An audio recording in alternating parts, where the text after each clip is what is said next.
Hello student, this is Rakesh Singh, your math teacher. आज हम start करने जा रहे हैं solution of CBSE sample paper. जो सीबीएसई ने रिलीज़ किया था सैम्पल पेपर, उसका सॉल्यूशन आज हम आपको कराने जा रहे हैं। और वो बच्चे जो मैथ स्टैंडर्ड था उसको तो मैंने सॉल्व करा दिया था, अब मैं सॉल्व कराने जा रहा हूँ बच्चे बेसिक मैथमेटिक्स। आइए देखते हैं बच्चे। सबसे पहले तो आपको पता है पेपर का पैटर्न, तो पहले से ही आपको पता है कि क्या है पेपर का पैटर्न। पहले आपको टोटल 18 क्वेश्चन आएंगे, एमसीक्यू आएंगे, फिर 19-20 जो आपका होगा असर्टेन और रीजन का क्वेश्चन होगा। तो अगर हम बात करते हैं एमसीक्यू क्वेश्चनों की, तो देखते हैं बच्चे क्या दिया हुआ है आपके सेक्शन ए की। अगर हम बात करते हैं तो ये जो है आपका सेक्शन ए है, और सेक्शन ए में आपको अच्छे से पता है कि 1 से लेकर 20 तक के 1 मार्क्स के क्वेश्चन होंगे। तो आइए हम पहले क्वेश्चन को सॉल्व करके देखते हैं कि क्या दिया हुआ है। और ये 100% आप ये मान के चलो कि ऐसे कॉन्सेप्ट जो है एग्जाम में पूछे जाएंगे। 100% मान के चलिएगा, ऐसे क्वेश्चन आने के चांस हैं। जो आपको पहला क्वेश्चन दिया है वो आपका चैप्टर नंबर 1 से ही है, और इसी की बात मैं कर रहा हूँ। आपको दिया गया है बच्चे कि if two positive integer p and q, आपको दिया है p और q दो पॉजिटिव इंटीजर है, तो एक p है और एक दूसरा जो है वो q है। और p को मैं लिख सकता हूं बच्चे, इनके प्राइम फैक्टर जो आपको दिख रहे हैं ab², और दूसरा नंबर आपको दिया है a³ और b। यहाँ अगर हम बात कर रहे हैं तो इस क्वेश्चन में कहा है कि आप इनका एलसीएम बताइए। तो आपको अच्छे से पता है बच्चे, जब भी हमें एलसीएम निकालना होता है तो एलसीएम आपको दिया है p और q का, तो एलसीएम ऑफ pq जो होगा वो क्या होगा। एलसीएम जो होता है बच्चे वो हाईएस्ट पावर होता है, ठीक है। कोई भी नंबर अगर अपने प्राइम फैक्टर के टर्म में लिखा गया, प्राइम फैक्टर के टर्म में ऐसे लिखा गया है, तो उनका जो मैक्सिमम पावर होता है वो होता है एलसीएम, और जो लोएस्ट पावर होता है वो होता है एचसीएम। तो अगर हम बात करते हैं इसमें एलसीएम की, तो यहाँ पे देखो a पे पावर 1 है और a पे पावर 3 है, तो इसमें आप मैक्सिमम पावर को लेते हो, तो a³ और b में कौन है, तो b² है। तो ये जो हो गया आपका, इसका आंसर होगा एलसीएम। और इसमें जो दिया है a³ और b, ये आपका है जो है ऑप्शन नंबर सी है। तो इसका जो होगा ऑप्शन नंबर क्या आएगा बच्चे, सी। अब हम बात करते हैं क्वेश्चन नंबर 2 की। तो क्वेश्चन नंबर 2 आपको क्या दिया हुआ है, वो दिया what is the greatest possible speed at which a man can walk 52 kilometre and 91 kilometre in exact number of hours. आपको बताना है एग्जैक्ट नंबर ऑफ आवर्स। ऐसे क्वेश्चन जब भी, वैसे जनरल बात है बच्चे, कुछ ही क्वेश्चन है आपको। देखो टॉपिक क्या है, एलसीएम और एचसीएफ, यही टॉपिक है जो एग्जाम में क्वेश्चन पूछे जाएंगे। तो इससे रिलेटेड जो भी क्वेश्चन बन सकते हैं वो आप तैयार करके जाएंगे। यहाँ आपसे कह रहा है कि आपको दो नंबर दिए गए, एक दिया गया है 52 किलोमीटर और दूसरा दिया है बच्चे आपका 91 किलोमीटर। अब इन दोनों डिस्टेंस को बच्चे वो किस स्पीड से बच्चे अगर वो चलता है कि वो एग्जैक्ट नंबर ऑफ क्या होल नंबर ऑफ टाइम में कवर करता है। मतलब या तो आंसर आएगा 1 आवर्स, 2 आवर्स, 3 आवर्स, 4 आवर्स, 4.5 नहीं आ सकता है। तो यहाँ आपको पता है कि इसका आपको एचसीएफ निकालना पड़ेगा, और एचसीएफ अगर आप इसका निकालते हैं एचसीएफ ऑफ 52 एंड 91, तो आपको जो भी आता है, जो भी तरीका आप निकाल सकते हो, क्योंकि यहाँ पे एमसीक्यू टाइप के क्वेश्चन है। तो ये आपको पता है 2 × 2 × 13, और इसका होगा 7 × 13। तो जो इसका एचसीएफ आ रहा है वो क्या आ रहा है बच्चे, एचसीएफ जो आ रहा है वो 13 आ रहा है। और 13 किलोमीटर की अगर वो स्पीड से चले तो इस वाली डिस्टेंस को 4 टाइम्स और इस वाली डिस्टेंस को 7 आवर्स में कंप्लीट कर लेगा। तो इसका जो ऑप्शन होगा वो आपका होगा ऑप्शन नंबर सी। अब हम बात करते हैं क्वेश्चन नंबर 3 की। और यहाँ पे बच्चे जो क्वेश्चन नंबर आपको 3 दिया है वो देखिए क्या है। क्वेश्चन नंबर 3 की बात करें तो इसमें लिखा हुआ है if 1 0 of the quadratic polynomial, आपको एक क्वाड्रेटिक पॉलिनोमियल दिया हुआ है x² + 3x + k इज 2। आपको एक जो जीरोज दिया हुआ है वो आपको 2 दे दिया है, और आपसे क्वेश्चन में ये कह रहा है find the value of k। ये बच्चे कह रहा है कि ये जीरोज है, दिया नहीं है एक जीरो दूसरा निकालना, ऐसा नहीं क्वेश्चन है। कह रहा है कि बच्चे 2 जो है इसका जीरोज है, तो आप बताइए k की वैल्यू। तो आपको अच्छे से पता है कि ये जो है आपका क्वाड्रेटिक पॉलिनोमियल है और इसमें वैल्यू आपसे पूछ रहा है। तो चलिए आपको पता है कि इसमें जो है k की वैल्यू निकालने के लिए आपको क्या रखना पड़ेगा, x = आप रख दोगे 2। तो x की वैल्यू जब 2 रखोगे तो ये क्या होगा बच्चे, square of 2 plus 3 into 2 plus के।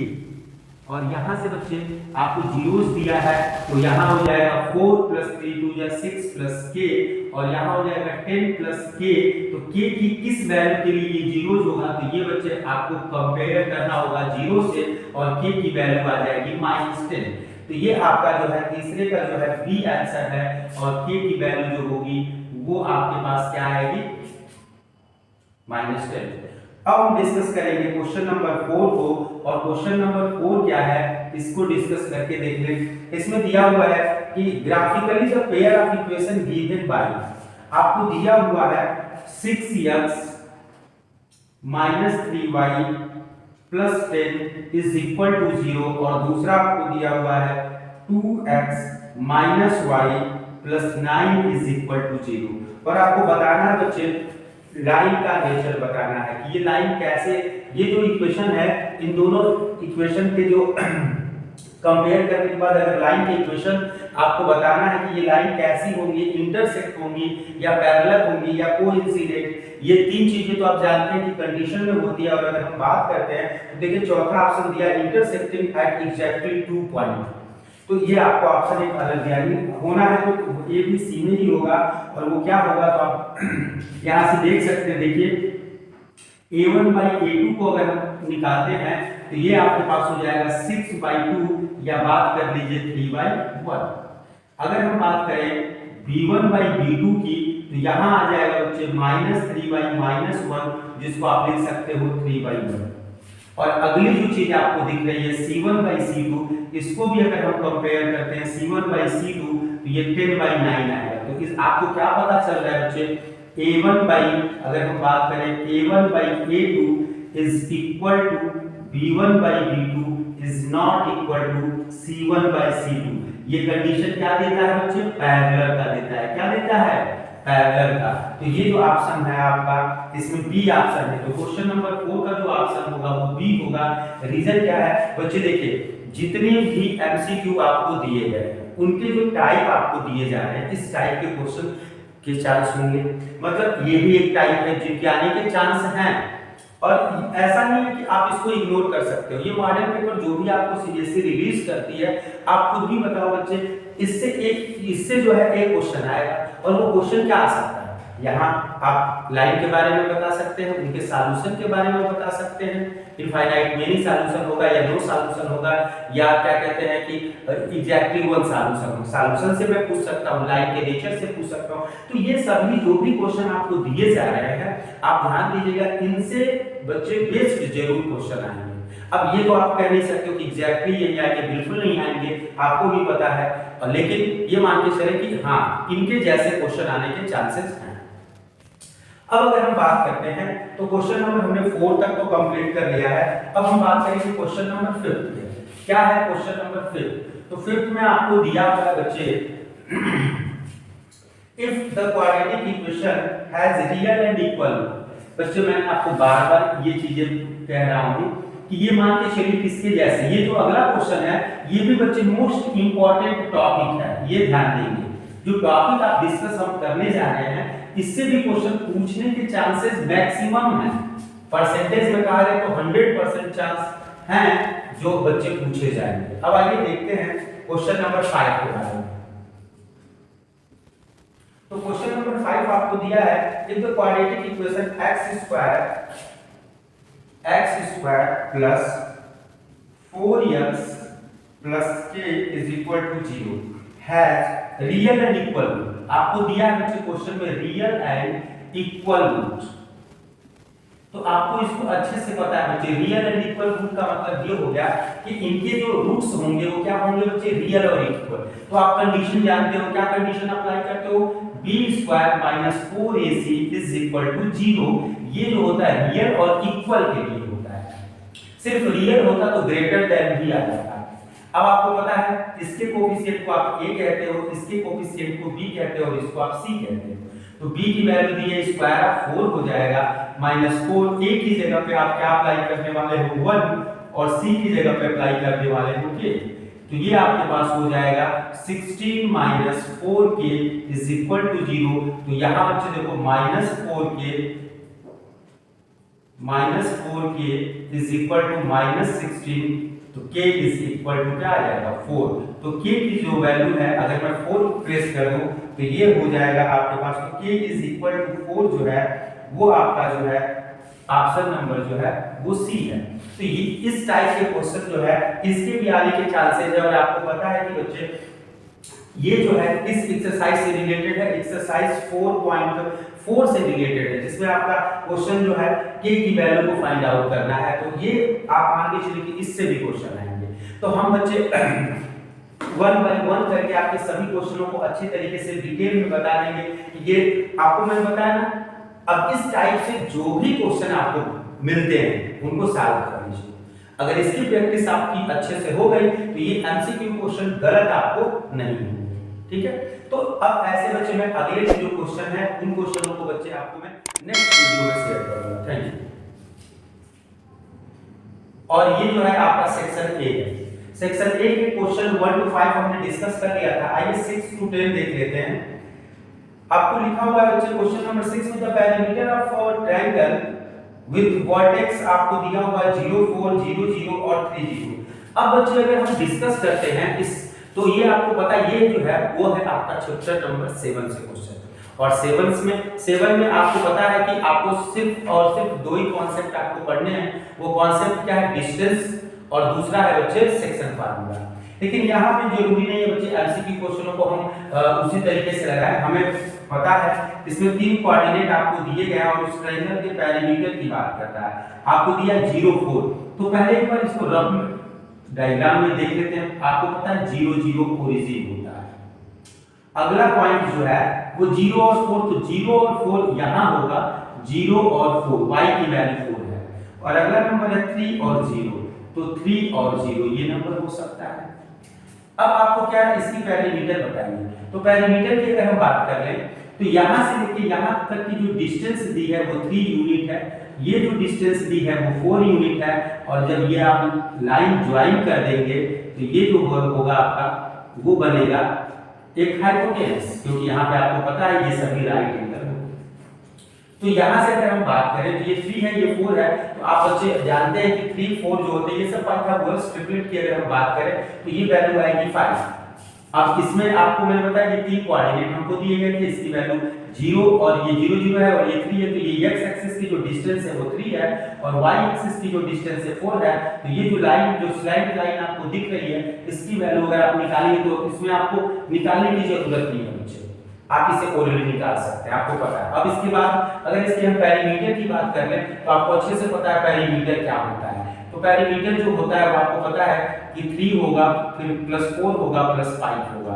3 4 7 5 12 और इसमें बच्चे कोई यूनिट आपको तो देगा नहीं सेंटीमीटर, क्योंकि ये ग्राफ के क्वेश्चन है तो यूनिट ही लिखना होता है। तो बच्चे इसमें जो है आपका बी ऑप्शन जो है वो करेक्ट ऑप्शन है। अब हम बात करें क्वेश्चन नंबर 7 की। अगर हम क्वेश्चन नंबर 7 की बात करते हैं तो इसमें लिखा है इन ट्रायंगल्स ABC एंड DEF। तो पहले मैं एक ट्रायंगल फॉर्म कर दूंगा, वो होगा बच्चे ABC और दूसरा है बच्चे आपके पास DEF।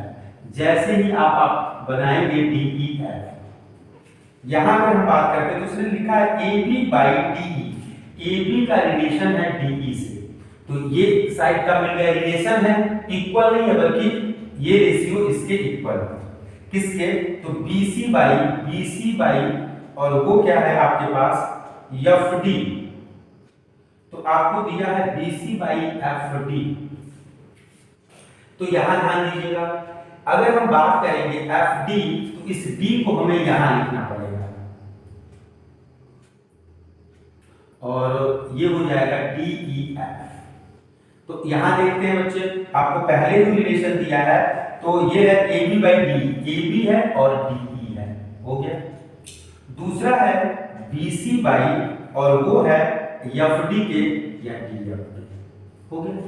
अब यहां ध्यान दीजिएगा, हम जल्दीबाजी में कभी भी किसी चीज को ऐसे ओवर कॉन्फिडेंट नहीं होने जाएंगे एग्जाम में कि हमने देखा ABC DEF तो ए बी सी और डी ई एफ लिखेंगे तो यहाँ पे एंगल बी और एंगल, अगर यहाँ पे मैं ई लिखा होता तो एंगल बी और एंगल ई आपका सही होता। और इसमें ऑप्शन भी दिया होगा, ये ध्यान दीजिएगा, आपको पहला ही ऑप्शन दे दिया है, इसमें बी और ई बराबर है। लेकिन इसमें अगर हम बात करें तो देखो, जैसे ही मैंने फिगर को बनाया, फिगर को बनाने के साथ हमें एक रिलेशन दिया था, उस रिलेशन को हमने देखा A B by D E और ये इक्वल है B C by F D.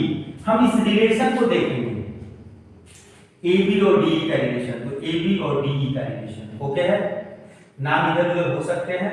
और दूसरा दिया है बीसी का रिलेशन डी एफ, बीसी का रिलेशन डी एफ। अब ये फिगर जो है सही है। अब आपको पता है कॉन्ग्रुएंट, सॉरी सिमिलर होने के लिए आपको जो क्राइटेरिया यूज करनी होती है वो मेनली दो ही क्राइटेरिया आती है या तीसरी भी क्राइटेरिया आती है। तो तीन क्राइटेरिया मेन होता है, वो होता है बच्चे देखो मैंने बताया ये एमसीक्यू है, आप एग्जाम में इतना टाइम नहीं देंगे, ये नहीं कि एग्जाम में जैसे मैंने आपको बताया इतना ज्यादा टाइम लेके वैसे नहीं करना है। ये सारी जितनी भी चीजें आपके दिमाग में आनी चाहिए, आने के लिए तो आनी चाहिए, लेकिन आपको एक्सेप्ट कौन सी करनी है ये ध्यान दीजिए।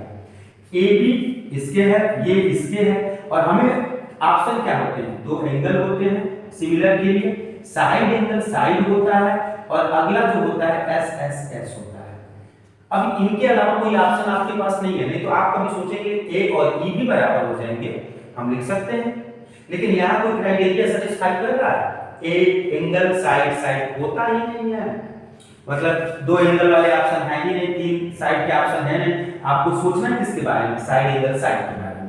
तो आपके पास जो ऑप्शन बच रहा है वो बच रहा है बी और डी के बारे में, और बी और डी जो है वो बच्चे आपका कोई ऑप्शन जरूर होगा कि एंगल बी किसके बराबर है, एंगल डी के, तो वो कौन सा ऑप्शन है वो आप देखते हैं। तो वो ऑप्शन है बी और डी इक्वल है सी के। तो 7 का कौन सा ऑप्शन सही होगा बच्चे, 7 का सी सही होगा। अब हम बात करते हैं क्वेश्चन नंबर 8। अब हम बात करते हैं क्वेश्चन नंबर 8 की, और 8 में देखिए बच्चे क्या दिया है, इसको हम देख लेते हैं 8 में क्या दिया।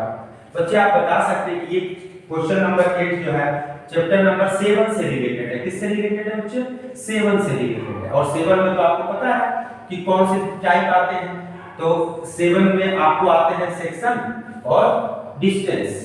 तो सेक्शन और डिस्टेंस की अगर हम बात करें तो इसमें देखते हैं हमारा क्वेश्चन क्या है, क्वेश्चन 8। तो क्वेश्चन 8 आपसे कह रहा है इन व्हिच रेशियो, आपको बताना है y axis divides the line segment 5 6 axis जो है इन पॉइंटों को किस रेशियो में डिवाइड कर रहे हैं। तो एक पॉइंट दिया है बच्चे 5 और -6, और दूसरा आपको दिया हुआ है -1 और -4, ये दो पॉइंट हैं। और ये y एक्सिस जो है इसको कैसे किस रेशियो में डिवाइड करते हैं, तो y एक्सिस पे जो पॉइंट होगा वो 0 होगा और y होगा, और हम सपोज कर लेते हैं कि वो m1 और m2 रेशियो में है। तो ये आपका x1 हो गया, y1 हो गया, x2 हो गया, y2 हो गया। अब अगर हम इसको सॉल्व करते हैं रेशियो, तो आपको पता है कि रेशियो के क्वेश्चन जो होते हैं वो आपके कैसे होते हैं, या आप k रेशियो 1 में करके निकालें या 1 रेशियो। इसमें देखो अगर y का फार्मूला अप्लाई करते हैं तो इसमें जो है अननोन वैल्यू 2 हो जाएगी, इसलिए x का फार्मूला अप्लाई करेंगे और ये होगा m1x2 plus m2x1 divided by m1 plus m2। x की वैल्यू 0 है और m1 की जो वैल्यू है पता नहीं, और x2 की वैल्यू -1 है। यहां से अगर हम बात कर रहे हैं प्लस m2, तो m2 की वैल्यू जो है आपको पता नहीं है, x1 की वैल्यू आपको पता है 5, और यहां आप डिवाइड करने वाले हो m1 प्लस m2 से। जब ये मल्टीप्लाई होगा बच्चे तो ये 0 हो जाएगा और -m1 प्लस 5m2, और ये 0 हो चुका है। तो m1 को बच्चे आप इधर बुला लो, तो ये हो जाएगा m1 और ये आ जाएगा 5m2। तो m1 अपनी जगह पे है, m2 को ट्रांसफर कर लिया और ये है बच्चे 5, और यहाँ बच्चे इसके नीचे कुछ नहीं है तो 1 होगा। तो आप इसको अगर निकालना चाहते हो m1 रेशियो m2, तो ये आ जाएगा बच्चे 5 रेशियो 1, और 5 रेशियो 1 जो है वो कौन सा ऑप्शन होगा, तो 5 रेशियो 1 जो है आपको दिया हुआ है इसमें बी ऑप्शन। इसमें कौन सा ऑप्शन है बच्चे, बी ऑप्शन। तो ये हो गया आपका क्वेश्चन नंबर 8। अब हम बात कर रहे हैं बच्चे क्वेश्चन नंबर 9 की। तो क्वेश्चन नंबर 9 क्या है वो भी देख लेते हैं। तो क्वेश्चन नंबर 9 जो है वो रिलेटेड है सर्कल चैप्टर से। और बच्चे देखिए सर्कल चैप्टर से जो क्वेश्चन आपको दिया है, आप एमसीक्यू क्वेश्चनों को देखेंगे, सर्कल में 3-4 दिए गए हैं, उनमें इस टाइप के क्वेश्चन आपको दिए गए हैं। तो ये क्वेश्चन भी बच्चे अच्छे कॉन्सेप्ट पे है। क्वेश्चन 9 की अगर हम बात करते हैं तो ये इसमें लिखा है, एक आपका सर्कल बना हुआ है और यहाँ एक सेंटर है आपका O और यहाँ एक पॉइंट है बाहर P और जो टेंजेंट ड्रा कर रहा है, तो ये टेंजेंट है।